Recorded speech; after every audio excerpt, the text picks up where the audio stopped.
Washington Post: Trump leaked highly classified information to Russians.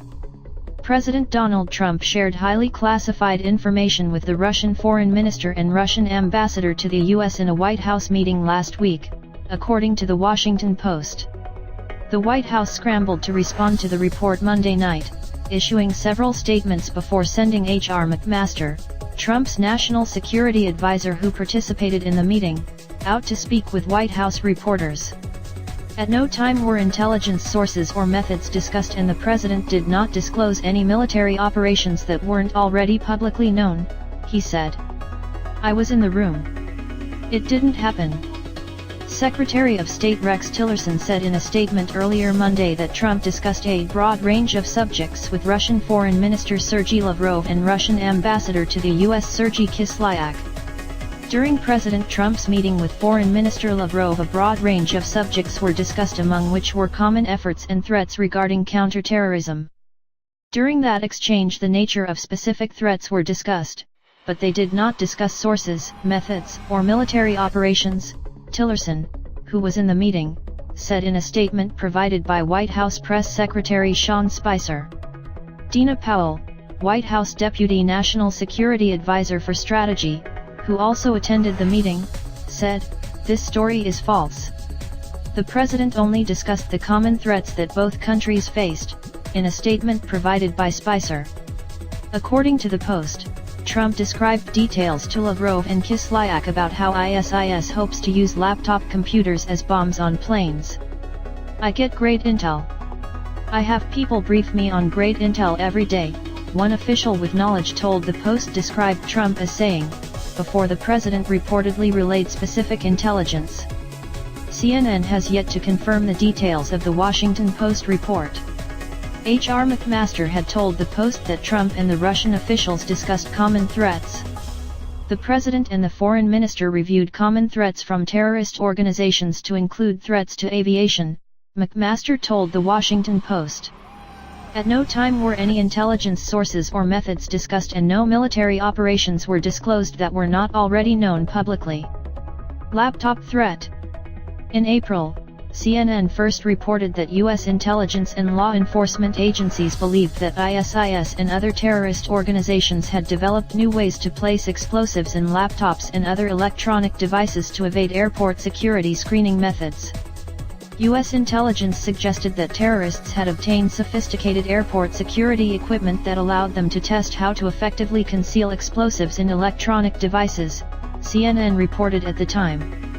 That intelligence led the Trump administration to ban travelers flying out of 10 airports in 8 countries in the Middle East and Africa from carrying electronic devices larger than cell phones aboard planes. The United Kingdom, which possessed the same intelligence, placed a similar prohibition on passengers flying from 6 countries, including 2 that were not on the U.S. list. Officials told CNN that the ban came about following the collection of intercepted material and human intelligence. The Department of Homeland Security is reportedly considering expanding the electronics ban to flights from Europe to the United States. Congressional reaction. A bipartisan group of senators appeared surprised on Monday when told about the Washington Post story, and members of the Senate Intelligence Committee said they were not briefed on the matter. Senator Bob Corker, a Tennessee Republican, said it would be very problematic is true. They are in a downward spiral right now and have got to figure out a way to come to grips with all that's happening, Corker said. "You know, the shame of it is there's a really good national security team in place." Republican Senator Lindsey Graham of South Carolina told reporters that the report was troubling, if true. "I would say it's disturbing, but I think we've got to find out more before I could comment," said Senator John McCain, an Arizona Republican. "I just can't comment on every news story, but obviously, it's not a good thing." Senator James Risch, an Idaho Republican, defended Trump on the story, telling reporters, "The minute the president speaks about it to someone, he has the ability to declassify anything at any time without any process." Democratic Senator Mark Warner of Virginia tweeted the Washington Post story, and added, "If true, this is a slap in the face to the intel community. Risking sources and methods is inexcusable, particularly with the Russians." Alarm bells. The Wednesday meeting between Trump, Lavrov, and Kislyak had already raised alarm bells in Washington, primarily because it came one day after Trump decided to fire FBI Director James Comey while the Bureau investigated his campaign's alleged ties to Russia. The meeting, a personal request from Russian President Vladimir Putin, who asked that they meet when he spoke with Trump, earlier this month, was supposed to remain behind closed doors without any media coverage. But a photographer from Russian state media TASS attended the meeting and took photos of a laughing Trump with Lavrov and Kislyak. No U.S. media were allowed into the meeting. Though an angry White House official told CNN they felt tricked by the Russians, White House spokeswoman Sarah Huckabee Sanders said proper protocol was followed by not allowing media into the meeting. Throughout the 2016 campaign, Trump slammed Hillary Clinton for storing classified information on her private email server.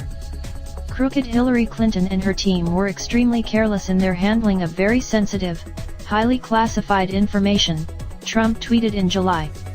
Not fit. The irony, Trump was quoting Comey, who investigated Clinton's email use, in his tweet.